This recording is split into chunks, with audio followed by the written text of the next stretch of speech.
ಹರಿ ಓಂ ಗುರುಭ್ಯೋ ನಮಃ. ಆತ್ಮೀಯರೆಲ್ಲರಿಗೂ ಕೂಡ ನಮಸ್ಕಾರ. ಆತ್ಮೀಯರೇ, ನಾವೀಗ ನವಂಬರ್ ತಿಂಗಳ ಮಾಸ ಭವಿಷ್ಯದಲ್ಲಿ ಮೀನ ರಾಶಿಯವರಿಗೆ ಹೇಗಿರುತ್ತೆ ಅಂತ ನೋಡೋಣ. ಸೂರ್ಯಗ್ರಹ ಸಂಚಾರ ಬದಲಾವಣೆ ಏನು ನೋಡಿ.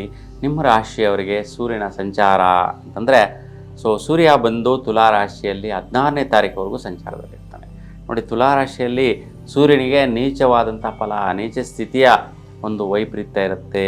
ಹಾಗಾಗಿ ಸ್ನೇಹಿತರಿಂದ ಸ್ವಲ್ಪ ಆರೋಗ್ಯ ಅಡಚಣೆಗಳುಂಟಾಗುವಂಥದ್ದು ನೋಡಿ. ಸ್ನೇಹಿತರು ನಂಬಿಕೊಂಡು ಸ್ನೇಹಿತರ ವಿಚಾರಕ್ಕೋಸ್ಕರ, ಸ್ನೇಹಿತರ ಒಂದು ವ್ಯವಹಾರಗಳಿಗೋಸ್ಕರ ನಿಮಗೆ ಕಷ್ಟ ನಷ್ಟಗಳು ಬರುವಂಥದ್ದು, ಆರೋಗ್ಯ ವೈಪರೀತ್ಯಗಳು ಉಂಟಾಗುವಂಥದ್ದು, ಮಾನಸಿಕವಾಗಿ ದುಗುಡ ಉಂಟಾಗುವಂಥದ್ದು, ಸ್ವಲ್ಪ ವ್ಯತ್ಯಯಗಳುಂಟಾಗುವಂತಹ ಸ್ಥಿತಿಗಳು ಕೂಡ ಬರೋ ಸಾಧ್ಯತೆ ಜಾಸ್ತಿ ಇರುತ್ತೆ.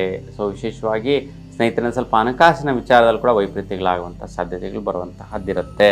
ಸ್ವಲ್ಪ ಕಷ್ಟಗಳು ಬರುವಂತಹದ್ದೆಲ್ಲ ಕೂಡ ಎದುರಾಗುವಂತಹದ್ದು ಇರುತ್ತೆ. ಅದಕ್ಕೋಸ್ಕರ ಸ್ವಲ್ಪ ಸೂರ್ಯಗ್ರಹ ಶಾಂತಿ ಪರಿಹಾರ ಮಾಡಿಕೊಂಡ್ರೆ ಈ ಒಂದು ವೈಪರೀತ್ಯ ನಿವಾರಣೆ ಆಗುತ್ತೆ. 16ರ ನಂತರ ಸೂರ್ಯ ವೃಶ್ಚಿಕ ರಾಶಿಗೆ ಬದಲಾಗ್ತಾ ಇದ್ದಾನೆ.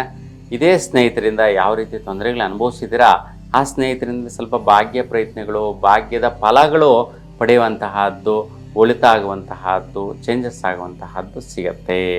ಹಾಗೆ ಉತ್ತಮವಾಗಿದೆ 16ರ ನಂತರದ ದಿನಗಳಲ್ಲಿ ಸೂರ್ಯನ ಫಲ.